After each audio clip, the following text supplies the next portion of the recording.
আমি মনে করি বাংলাদেশ আজকে স্বল্পোন্নত দেশ থেকে উন্নয়নশীল দেশে পরিণত হয়েছে জননেত্রী শেখ হাসিনার হাত ধরে। আমরা অসাম্প্রদায়িক বাংলাদেশ প্রত্যাশা করি, বঙ্গবন্ধুর আদর্শের বাংলাদেশ প্রত্যাশা করি। যত ভালো কাজই করুক বিরোধিতা করবে, এটাই স্বাভাবিক। যদি বঙ্গবন্ধু স্বাধীনতার ঘোষণা না দিতেন, যদি বঙ্গবন্ধুর জন্ম না হতো, হয়তোবা কোনোদিন এই দেশ স্বাধীন হতো না।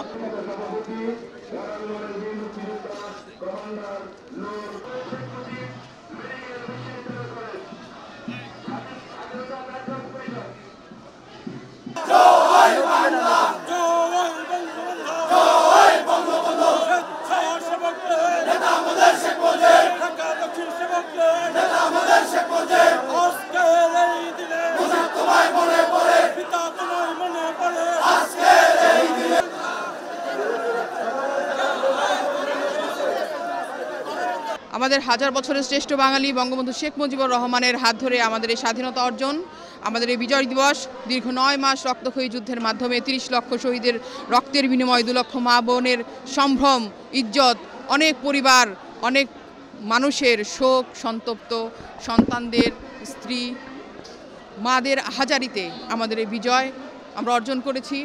আমি মনে করি বাংলাদেশ আজকে স্বল্পোন্নত দেশ থেকে উন্নয়নশীল দেশে পরিণত হয়েছে জননেত্রী শেখ হাসিনার হাত ধরে, এবং এই অনুধাবনটি আমরা নতুন প্রজন্ম খুব ভালোভাবে উপলব্ধি করতে পারছি, এবং সেই প্রত্যয়ে আমরা সবাই বাংলাদেশকে অসাম্প্রদায়িকভাবে সবাই সবার কাঁধে হাত মিলিয়ে সবাই মিলে বাংলাদেশকে এগিয়ে নিয়ে যাব আন্তর্জাতিক মহলে। এই বিজয় দিবসটি থেকে আমরা ফিরে পেয়েছি স্বাধীনতা। এই বিজয় দিবস উপলক্ষে আমরা পেয়েছি স্বাধীন বাংলাদেশ, আমরা পেয়েছি স্বাধীন পতাকা। যদি বঙ্গবন্ধু স্বাধীনতার ঘোষণা না দিতেন, যদি বঙ্গবন্ধুর জন্ম না হতো, হয়তোবা কোনোদিন এই দেশ স্বাধীন হতো না। কোনোদিন আমাদের এই 55,598 বর্গমাইল বিস্তৃত সুনির্দিষ্ট ভূখণ্ডটি স্বাধীন সার্বভৌমত্ব ক্ষমতা ফিরে পেতে না বলেই আমার বিশ্বাস। এক শ্রেণী স্বাধীনতা বিরোধী জামাত বিএনপি এরা চায় না, তাই বিজয় মাসকে নস্যাৎ করার জন্য 10ই ডিসেম্বর তারা আলটিমেটাম দিয়েছে, ট্রাম্প কার্ড ছেড়েছে। তারা যাহাতে বাঙালি জাতি বিজয় দিবসকে পালন করতে না পারে, বাঙালি জাতি যাহাতে সেই Zia master mind, Khaleda master mind, পাকিস্তানিদের স্বপ্ন এবং তাদের চেতনা যাতে বাস্তবায়িত হয়, সেই জন্য বিজয় দিবসকে নস্যাৎ করার জন্য 10ই ডিসেম্বর তারা অরাজকতা সৃষ্টি করেছে। যেখানে কাজ বেশি হবে সেখানে আবার কিছুটা কাজ হয় না, এটাই স্বাভাবিক। তো আমরা ওই রকম বড় কোনো কিছু বিচ্ছিন্ন কিছু ঘটনা তো ঘটবেই। একটা রাষ্ট্র পরিচালনা চালাচ্ছে এত বড় একটা দল, হ্যাঁ, কারণ যে কাজ করে তারই ভুল হয়, যে কাজ না করে তার ভুল হয় না। এই কারণে স্বাভাবিক কিছুটা থাকতেই পারে। যত ভালো কাজই করুক বিরোধিতা করবে, এটাই স্বাভাবিক।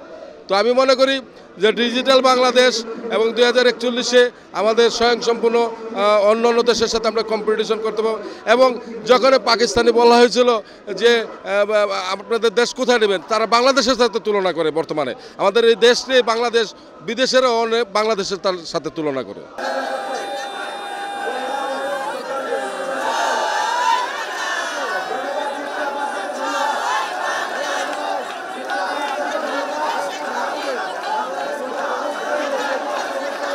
আমরা অসাম্প্রদায়িক বাংলাদেশ প্রত্যাশা করি, বঙ্গবন্ধুর আদর্শের বাংলাদেশ প্রত্যাশা করি।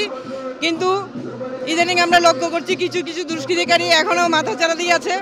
তাদের যতদিন সমূলে বিনাশ করা না হবে ততদিন পর্যন্ত আমরা এই স্বাধীনতার সুফল ভোগ করতে পারবো না। আমরা এখনও পর্যন্ত তাদেরকে দমন করতে পারি নাই বলে আমার বিশ্বাস। আমরা 30 লক্ষ শহীদের রক্তের বিনিময়ে এই স্বাধীনতাটা পেয়েছিলাম, এই বিজয় পেয়েছিলাম, কিন্তু বিজয়ের স্বাদটুকু আমরা এখনও পাচ্ছি না সেভাবে। তো আমরা বঙ্গবন্ধুর আদর্শের যেই বাংলাদেশ, সেই বাংলাদেশকে ধারণ করতে চাই, সেই বাংলাদেশকে আমরা পেতে চাই। স্বাধীনতার মহান স্থপতি জাতির পিতা বঙ্গবন্ধু শেখ মুজিবের যে অসাম্প্রদায়িক মানবিক মূল্যবোধ, সেই মূল্যবোধে আমাদের নতুন প্রজন্ম গভীরভাবে অনুপ্রাণিত এবং উজ্জীবিত। এবং একই সঙ্গে বঙ্গবন্ধু কন্যা প্রধানমন্ত্রী শেখ হাসিনার নেতৃত্বে বঙ্গবন্ধুর জীবন দর্শন এবং মহান মুক্তিযুদ্ধের চেতনার আলোকে এবং বঙ্গবন্ধু অনুসৃত যে পরিকল্পনাসমূহ, সেই আলোকে দেশ পরিচালনা করছেন, নীতিমালা গ্রহণ করছেন। সেই কারণে আজকের আন্তর্জাতিক পরিমণ্ডলে বাংলাদেশের অবস্থান একটি মর্যাদাকর অবস্থানে আছে এবং বাংলাদেশ আজ বিশ্বের বিভিন্ন সমাজে বিভিন্ন জাতির মানুষের কাছে উন্নয়নের রোল মডেল হিসাবে পরিগণিত। দেশ উন্নয়ন করার জন্য যত আছে সব আমাদের শেখ হাসিনা সরকার বারবারই দরকার। দেশের মানুষের উন্নয়নের জন্য এবং দেশের মানুষের প্রতিশ্রুতির জন্য শেখ হাসিনা সরকার থাকলে আমরা কিছু না কিছু পেয়ে থাকি এবং মানুষ মূল্যায়ন করার জন্য যত কিছু আছে সব আমরা পেয়ে থাকি। হ্যাঁ, আমাদের এই দেশে এখন কোনো মানুষের অভাব নাই, যে মেয়েরা কাজকর্ম খুঁজে পাচ্ছে, প্রতিটা বাসায় মেয়েরা অফিস আদালতে সব জায়গায় কাজ করছে, স্বাধীনভাবে চলা যাচ্ছে, মুক্ত হয়ে মানুষ চলাফেরা করতে পারছে। এই উন্নয়নের জন্য সফলতা কামনা করি। জয় বাংলা, জয় বঙ্গবন্ধু।